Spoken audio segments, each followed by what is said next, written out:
Kejaksaan Agung mengajukan banding terhadap terdakwa Ferdy Sambo CS. Upaya ini dilakukan agar jaksa penuntut umum tidak kehilangan hak banding. Dalam keterangan tertulis yang disampaikan oleh Kepala Pusat Penerangan Hukum Kejagung, Ketut Sumedana, disebutkan bahwa upaya hukum banding diajukan agar jaksa penuntut umum tidak kehilangan hak untuk melakukan upaya hukum berikutnya. Kejaksaan Agung punya waktu 14 hari untuk mengajukan banding ke Pengadilan Tinggi Negeri Jakarta. Hakim memutuskan menghukum mati Ferdy Sambo 20 tahun penjara untuk Putri Chandrawati, 13 tahun penjara untuk Ricky Rizal, dan 15 tahun penjara untuk Kuat Maruf.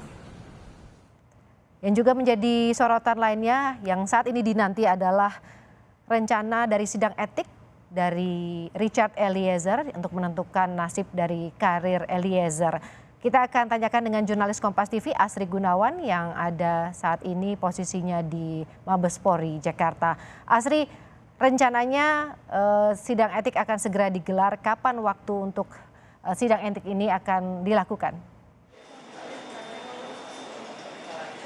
Iya, Waro, terkait dengan sidang etik untuk Eliezer memang sudah dijadwalkan oleh Propam Polri, kemudian juga sudah dibentuk tim ataupun juga komisi sidang etiknya. Namun terkait dengan kapan, waktu pastinya, harinya kapan, ini memang belum dirilis secara resmi oleh Polri karena masih juga melengkapi beberapa berkas dan juga nantinya akan disampaikan kepada publik begitu apabila sudah ada tanggal tetapnya kapan waktu diselenggarakannya sidang etik profesi untuk Richard Eliezer.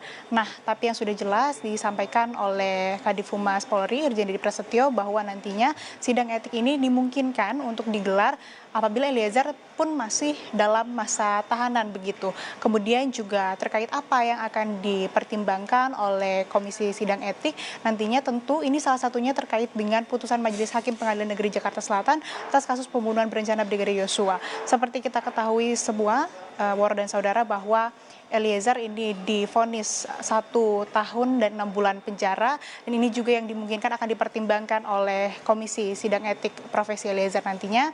Kemudian juga terkait penyematan justice kolaborator kepada Richard Eliezer.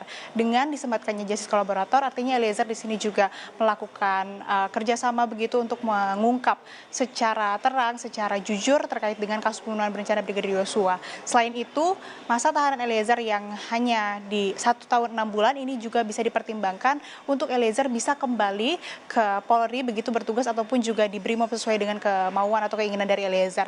Nah, yang hari ini juga tadi sudah ada perwakilan dari Tampak atau tim advokat penegak hukum dan keadilan yang mendatangi Propam Polri untuk melakukan permohonan pencabutan atas laporan pelanggaran etik Eliezer, karena sebelumnya dari Tampak ini melakukan pelaporan begitu terkait dengan pelanggaran etik Eliezer.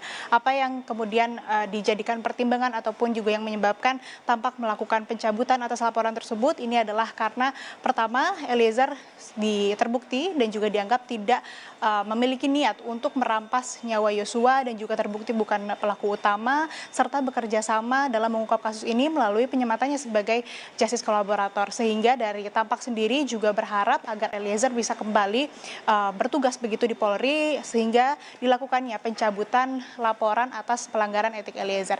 Kita masih menunggu, Waro dan saudara, bagaimana dan kapan akan diselenggarakannya sidang etik profesi bagi Richard Eliezer. Sementara demikian, Waro. Jurnalis Kompas TV Asri Gunawan melaporkan dari Mabes Polri Jakarta.